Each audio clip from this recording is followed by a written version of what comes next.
Have you ever wondered how many common health myths you believe are actually true? In today's world, where information is at our fingertips, it's easy to be overwhelmed, especially when it comes to health advice. Often, what we believe to be true is merely a myth, a piece of misinformation that has been passed down from generation to generation.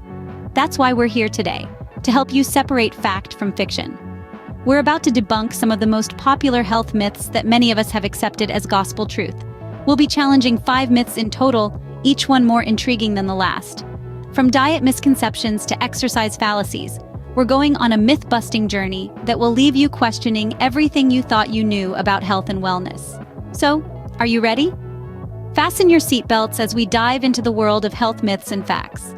Ever heard that starving yourself is the quickest way to weight loss? It's a myth that's been passed around like a secret recipe. However, it's time to debunk this myth with a dash of science and a sprinkle of common sense. Starvation is not the golden ticket to weight loss that some people believe it to be. When you starve your body, it's like pulling the emergency brake on a speeding car. Your body's metabolic rate slows down to conserve energy as it prepares for a long haul without food. This means that your body becomes efficient at holding on to every calorie you consume, making it harder to shed those unwanted pounds. Now, imagine trying to run your car without fuel. It wouldn't get very far, would it? The same goes for your body. Food is the fuel that powers your body, and without it, your energy levels plummet. You may lose weight initially, but that's mostly water weight, not fat loss. Moreover, starving yourself can have detrimental effects on your health. It can lead to nutrient deficiencies, weaken your immune system, and even damage your organs. For instance, your heart, being a muscle, can weaken due to insufficient nutrition, leading to potential heart issues. Instead of starving, think about nourishing. A balanced diet is essential for weight loss and overall health. It's not about eating less, it's about eating right. Incorporating a variety of foods into your diet ensures you get the necessary nutrients your body needs to function optimally. Regular exercise is another critical component of healthy weight loss. It helps burn calories, boost metabolism, and build muscle, which in turn increases the number of calories your body burns even at rest. So let's bust this myth once and for all. Starving is not the path to weight loss. It's a dangerous detour that leads to a dead end. The real road to weight loss is paved with a balanced diet and regular exercise. Starvation is not a solution, but a balanced diet and regular exercise are. Remember, it's not about quick fixes. It's about creating sustainable, healthy habits that last a lifetime. Many believe that all carbs are bad for your health. Is that so? Let's dive into this prevalent myth and see if we can distinguish fact from fiction. Carbohydrates, often simply referred to as carbs, have developed a rather negative reputation in recent years. We've all heard the stories: carbs cause weight gain, carbs lead to diabetes, carbs are the enemy. But is there any truth to these claims? The answer is both yes and no. You see, not all carbs are created equal. There are simple carbs and there are complex carbs. Simple carbs, found in foods such as white bread, pastries, and sugary drinks, are quickly digested by the body, leading to spikes in blood sugar and insulin levels. These rapid fluctuations can lead to weight gain and other health issues if not managed properly. However, it's a completely different story when it comes to complex carbs. These are the good carbs, found in foods like whole grains, beans, fruits, and vegetables. They are rich in fiber, vitamins, and minerals, and they take longer to digest, providing a steady supply of energy. They also help to control appetite and can aid in weight management. So you see, it's not that all carbs are bad, but rather that the type of carbs you consume matters. It's about quality, not just quantity. Complex carbs should be a part of a balanced diet, providing essential nutrients and sustained energy for your body. A study published in the Lancet Public Health Journal found that both high and low percentages of carbohydrate diets were associated with increased mortality, with minimal risk observed at 50 to 55% carbohydrate intake. This suggests that the issue isn't carbs as a whole, but rather an imbalance in our diet. So the next time you hear someone say carbs are the enemy, remember, it's not that simple. Carbohydrates, particularly complex ones, play a crucial role in our overall health and well-being. It's all about balance and moderation. Carbs aren't your enemy, but remember, balance is key. Enjoying the myth-busting so far? Don't forget to like, subscribe, and comment below.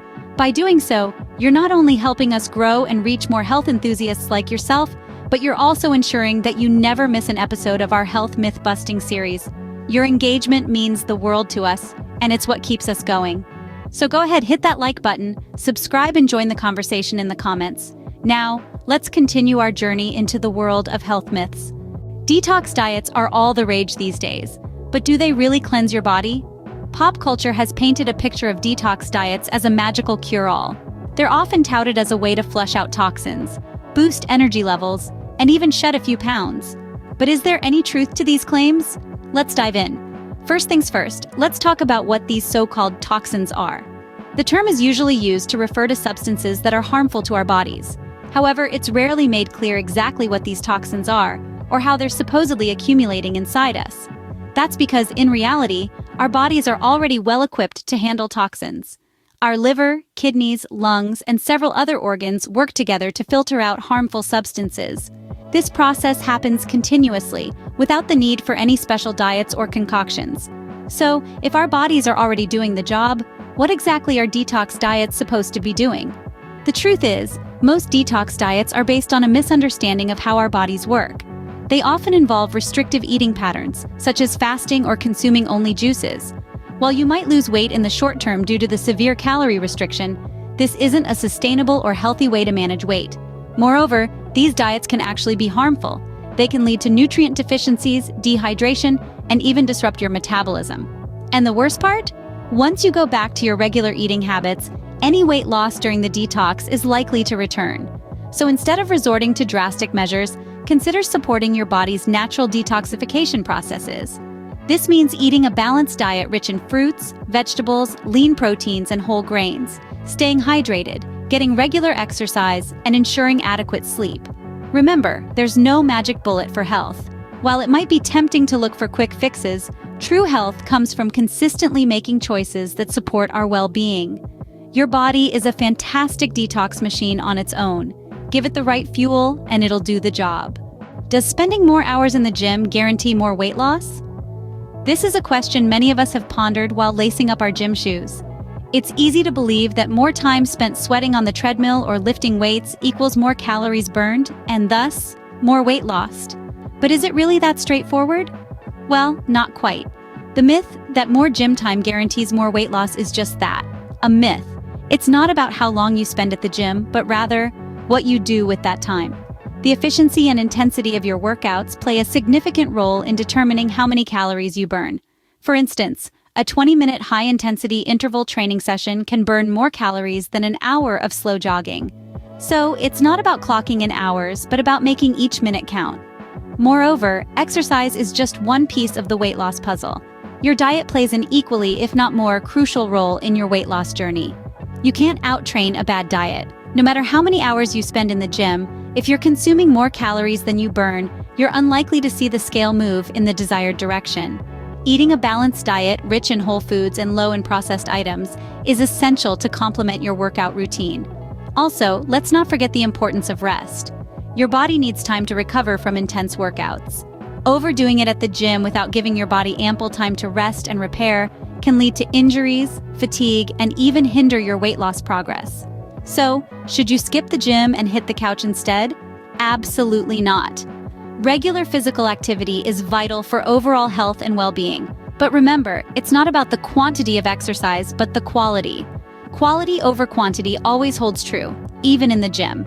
Your body will thank you for efficient workouts, a balanced diet, and adequate rest. So let's bust this myth and focus more on the quality of our health endeavors rather than the quantity. Before we debunk our last myth, check out the description box for our recommended health products. You'll find a curated selection of items that we believe can help you on your journey to better health. These are products we trust, use, and recommend. Don't miss out on this opportunity to explore tools that can help enhance your wellness routine. Remember, your health matters, and these products can make a positive impact. Now, onto our final myth. Does being out in the cold really lead to catching a cold? This is a question that has perplexed many, and it's high time we shed some light on it. This widely believed myth suggests that exposure to cold weather can make us susceptible to catching a cold. The idea probably stems from the fact that colds are more common during colder months. But is there any truth to this claim? Well, not exactly. You see, colds are caused by viruses, not by cold temperatures. More specifically, the common cold is usually caused by rhinoviruses. These microscopic invaders infiltrate the cells in your nose and throat, causing a range of symptoms from a runny nose to a sore throat. So, how does cold weather come into play, you might ask? It's all about our behavior. During colder months, we tend to spend more time indoors, often in close quarters with others. This increased proximity to other people, combined with the fact that viruses can survive longer on surfaces in colder, less humid conditions, makes it easier for viruses to spread. Moreover, research has shown that the immune system's response can be slower in colder temperatures, which could potentially make us more susceptible to infections. However, this alone does not cause a cold. It's still the viruses that do the dirty work. Also, it's worth noting that while rhinoviruses are the most common cause of colds, they are not the only culprits. Other viruses, such as influenza and coronavirus, can also cause symptoms similar to a common cold, and these spread in similar ways. So the next time you're about to run out into the winter chill, remember that it's not the cold itself that you need to be worried about, but rather, it's the potential exposure to viruses. Always practice good hygiene, like washing your hands regularly and avoiding close contact with those who are sick. Remember, it's viruses, not the cold weather, that make you sick. And there you have it, 5 common health myths debunked. Together, we've navigated the murky waters of misinformation and emerged with a clearer understanding of these widely believed health myths. Starving for weight loss, demonizing carbs, believing in the magical cleanse of detox diets, overdoing gym time, and blaming cold weather for catching a cold. We've separated fact from fiction for each of these myths. The truth is, there's no shortcut to health. It's about balance, moderation, and making informed decisions based on reliable research. So, let's keep our minds open, our questions ready, and continue this journey of discovery. Remember, knowledge is power, especially when it comes to your health. Let's debunk more myths together and keep the conversation going. Don't forget to like, subscribe, and comment below. Until next time, stay curious and healthy.